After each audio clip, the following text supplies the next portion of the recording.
এটা আপনার একটা মেসেজ এসছে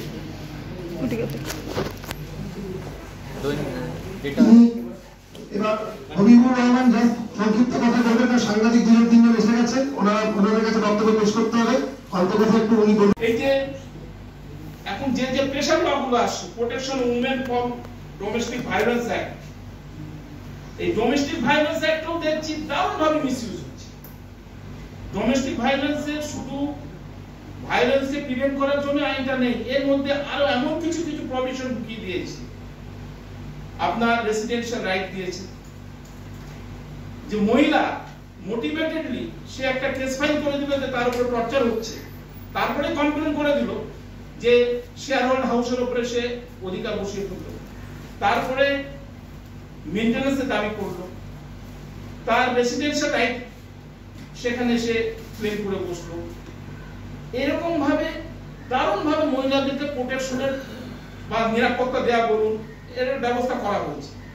অপরদিকে এটা তো কেউ অস্বীকার করতে পারবে না যে অনেক আমার পুরুষ মানুষরা যে নির্যাতনের শিকার হচ্ছে বা নির্যাতিত হচ্ছে, তাদেরকে যেমন তার স্ত্রী কোন উচ্চ পদে বা ভালো একটা মানে দুজনে তো মানে স্বামী স্ত্রী যখন তার হাজবেন্ড যখন তার একটু উইকার হয়ে যাচ্ছে, তার উপরে যে নির্যাতন যে বারবার হচ্ছে, সেই নির্যাতনের কথা কোথায় গিয়ে বলবে? থানাটা যদি বলতে যায় যে আমার বউ আমার উপর টর্চার করছে, থানার অফিসার আর ডিউসার হা হা করে হেসে পুরো উড়িয়ে দেবে, বলো কাপুরুষ বা একদম নিয়ে যাও।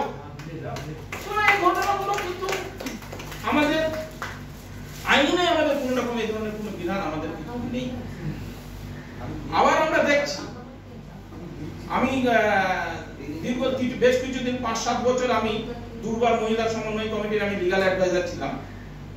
তো এই যে ইমোরাল ট্রাফিক অ্যাক্ট, এই যে ব্রথেল গুলো সব করেছে, কিছু মনে করবেন না, মানে আমি আমার ব্যক্তিগত প্রায় কথা বলছি।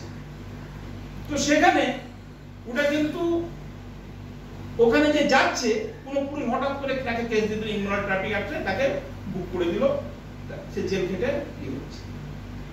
তার সামাজিক মর্যাদা, তার যে আত্মমর্যাদা বা যাই মানে পুরুষ দারুণ ভাবে সে আইনের দ্বারা সে নির্যাতিত হচ্ছে, আইনের দ্বারা শোষিত হচ্ছে। অপরদিকে এই যে ইমোরাল ট্রাফিক অ্যাক্ট, তুমি বলছো যে কোনো ব্রথেল হবে না, কেন তুমি apparently indirectly why you are encouraging them to continue that road? যার জন্য মানুষ এখানে যাচ্ছে, এটা জৈবিক একটা নিড আছে, আমি ওই কথায় যাবো না, কিন্তু তুমি একটা মানে পুরুষ মানুষদেরকে একটা শিকার হওয়া মানে আইনের দ্বারা কিভাবে যাতা করে তারা পিছিয়ে যেতে পারে তার ফাঁকটা করে রেখেছে।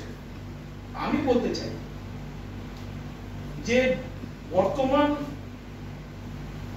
আমাদের বাস্তব যে অভিজ্ঞতা, যে পুরুষরা দারুণ ভাবে নির্যাতিত হচ্ছে। একটা এক্সাম্পল আমি দিয়ে আমি শেষ করবো, বেশিক্ষণ দেবো না। আইটি সেক্টরে হাজবেন্ড ওয়াইফ দুজনে চাকরি করে। প্রথমে চাকরি হাজবেন্ড ওয়াইফ ছিল না, দুজন বন্ধু ব্যাঙ্গালোরে গিয়ে তাদের প্রেম ভালোবাসা হলো, বিয়ে করলো। মেয়েটার বাড়ি আসাম, ছেলেটার বাড়ি হচ্ছে দক্ষিণ দিনাজপুর বালুরঘাট। আমার কাছে একটা কেস, সেখানে ওরা প্রেম ভালোবাসা করে বিয়ে করলো। বিয়ে করার পর থাকতে থাকতে ব্যাঙ্গালোরে ওদের মধ্যে ডিসপিউট হলো, ছেলেটা কলকাতায় চলে আসলো, এখন টাটা কনসালটেন্সিতে ও চাকরি করছে। মেয়েটা কি করলো, ওখানে ডোমেস্টিক ভায়োলেন্সের কেস ফাইল করে দিল ব্যাঙ্গালোরে, করুক কোনো অসুবিধা নেই। কিন্তু সেখানে আসামি করলো তার বড় দিদিকে, সে একটা হাই স্কুল টিচার, তার ছোট বোনকে, সে একটা ডব্লিউবিসিএস একটা ভিডিওর ওয়াইফ, তার বৃদ্ধ বাবা মা রিটায়ার্ড, হ্যাঁ সার্ভিসম্যান। তো তার দিদি আমাকে বলছে যে দাদা আমি আমার ভাইয়ের বউকে আমি কোনোদিন চোখেই দেখিনি, তাদেরকে ব্যাঙ্গালোরে গিয়ে হাজিরা দিতে হচ্ছে। ব্যাঙ্গালোরে গিয়ে আমি 3বার ব্যাঙ্গালোরে গেছি। তো আমি সত্যি মানে মনে মনে ভেবেছি তো কোনো আইন নেই, কোনো আমি প্রতিকার দিতে পারছি না। অন্যভাবে প্রতিকার করতে গেলে আমাকে কোনো খরচকে সাজাতে হবে বা কিছু করতে হবে, তো সেটা উচিত নয় মোরালি। তো এটা একটা বার্নিং নিড। এই যে আজকে আমাদের যে বঙ্গীয় পুরুষ মোর্চা যে উদ্যোগটা নিয়েছে, দীর্ঘদিন ধরেই নিচ্ছে, আমরা অত মানে ওয়াকিবহল ছিলাম না, কোনো প্ল্যাটফর্ম আমরা পাইনি।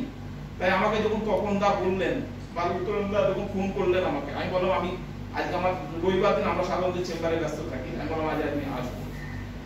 তো আমার খুবই ভালো লেগেছে এর অ্যাওয়ারনেস, এর সচেতনতা বাড়াতে হবে। তো এই ধরনের ঘটনাগুলো, এই যে অভয়ের কাণ্ড, যেরকম আমার তখন একটা কথা বললেন, আমি মুস্তাকিম সরকার জয়নগরের যে ছেলেটা না, তার যে ফাঁসি হলো, মাত্র 31 দিনের মাথায় একটা ছেলেকে ফাঁসি দেওয়ার অর্ডার করে দিল। কেন? পক্সো অ্যাক্টে, protection of children from sexual harassment act, যে ভিকটিমটা ছিল সে বাচ্চা। কিন্তু সেখানে প্রশ্নটা হচ্ছে টোটালি সার্কামস্টান্সিয়াল এভিডেন্স, কোনো ডাইরেক্ট নয় যে ওই ছেলেটাই ওকে রেপ করেছে বা মার্ডার করেছে, কোনো প্রমাণ নেই সার্কামস্টান্সিয়াল এভিডেন্সের উপরে ভিত্তি করে। একটা অন্যভাবে একটা মানে জুডিশিয়াল বায়াসনেসই বলবো আর কি, তড়ি ঘড়ি এদিক ওদিক করে সমাজকে দেখাতো যে দেখো আমরা আমার মহিলাদেরকে আমরা প্রোটেকশন দিচ্ছি। আমার প্রশ্ন হচ্ছে, নিশ্চয়ই প্রোটেকশন দেবো আমি মহিলাদের বিরুদ্ধে নয়, যারা অত্যাচারিত, নির্যাতিত, যারা এরকম ভাবে মানুষ নির্যাতিত হচ্ছেন তাদেরকে প্রোটেকশন দেওয়া দরকার, আইন ও কোর্ট প্রশাসনে এগিয়ে আসা উচিত। আমার পুরুষ ভাইরা যারা আমাদের মানে প্রত্যক্ষ দেখছি আর কি, তাদের পক্ষেও কোনো আইন প্রণয়ন করা উচিত। তাই আমি আজকে এই অনুষ্ঠানে আসতে পেরে নিজেকে অত্যন্ত ধন্য মনে করছি। আমি উত্তরন্দাকে মানে এখানে সকলের সামনে বলবো, আমাকে যতবার ডাকবে আমি আসবো, তার সঙ্গে সঙ্গে কোনো প্রয়োজন হলে আইনি কোনো রকমের সহায়তা বা সহযোগিতা হলে আমি ফ্রি অফ এতে আমি আপনাদের পাশে।